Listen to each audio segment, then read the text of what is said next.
Shalom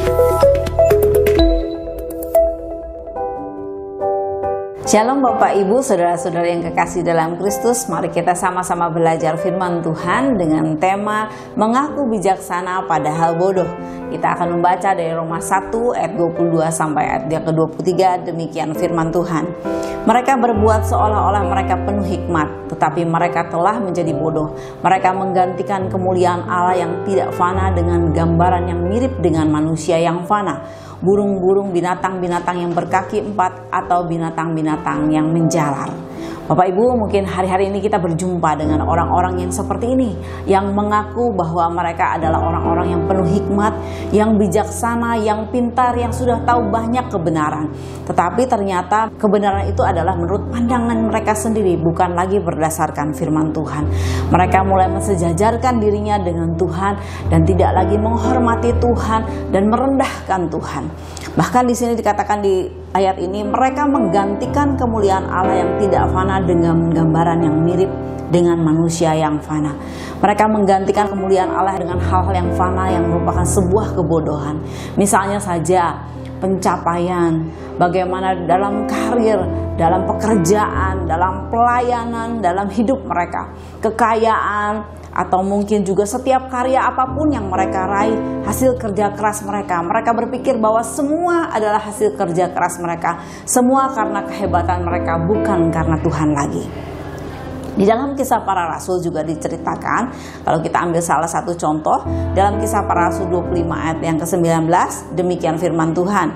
Tetapi mereka hanya berselisih paham dengan dia tentang soal-soal agama mereka dan tentang seorang bernama Yesus yang sudah mati. Sedangkan Paulus katakan dengan pasti bahwa ia hidup. Nah, di sini diceritakan bagaimana ahli-ahli Taurat sedang berdebat, sedang berselisih paham dengan Paulus. Bagaimana ahli-ahli Taurat ini sepertinya sudah tahu semua banyak tentang firman Tuhan, tetapi ternyata baru mengerti sebagian saja. Bagaimana ketika Paulus mengatakan bahwa Yesus itu telah hidup, sedangkan ahli-ahli Taurat ini mengatakan bahwa Yesus telah mati. Jadi mungkin hari-hari ini kita juga melihat bagaimana ada orang-orang yang merasa sudah pintar, sudah ngerti. Kita mau belajar jangan sampai kita seperti ahli-ahli Taurat ini, yang sepertinya kita sudah hadir ke gereja, kita sudah melayani Tuhan, sepertinya kita merasa sudah pintar, sudah tahu tentang firman Tuhan, tetapi kita memakai pengertian kita sendiri, memakai standar kita sendiri, bukan lagi firman Tuhan. Mungkin kita dari kecil sudah kenal Tuhan, kita sudah sekolah minggu, kita sudah melayani pekerjaan Tuhan. Tapi jangan sampai ketika mungkin masalah hidup hadir dalam kehidupan kita, mungkin kita mengalami sakit, penyakit, atau permasalahan apapun juga, lalu kita komplain dengan Tuhan. Lalu kita marah dengan Tuhan, menggerutu dan tidak terima dengan semua yang kita hadapi.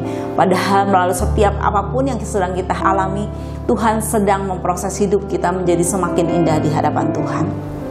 Tuhan ingin kita lebih mengenal Dia, mengalami Dia, bagaimana Dia Tuhan yang hidup dalam kehidupan kita. Mari Bapak Ibu, jangan sampai kita menganggap Tuhan kita jadi seperti pembantu kita yang harus memenuhi setiap kebutuhan kita. Ketika kita membutuhkan segala sesuatu, kita berdoa dan memohon kepada Tuhan. Lalu ketika Tuhan tidak mengabulkannya, kita komplain dan marah sama Tuhan.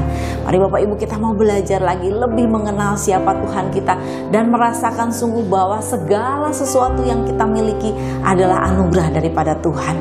Terlebih keselamatan yang kita miliki semua juga karena anugerah daripada Tuhan. Tidak ada satupun semua yang kita raih di dunia ini karena kehebatan kita, semua karena Tuhan yang ada dalam kehidupan kita. Mari kita belajar hari ini mengakui bahwa semua adalah karena anugerah Tuhan. Mari Bapak Ibu, selamat mempraktekkan firman Tuhan. Tuhan memberkati.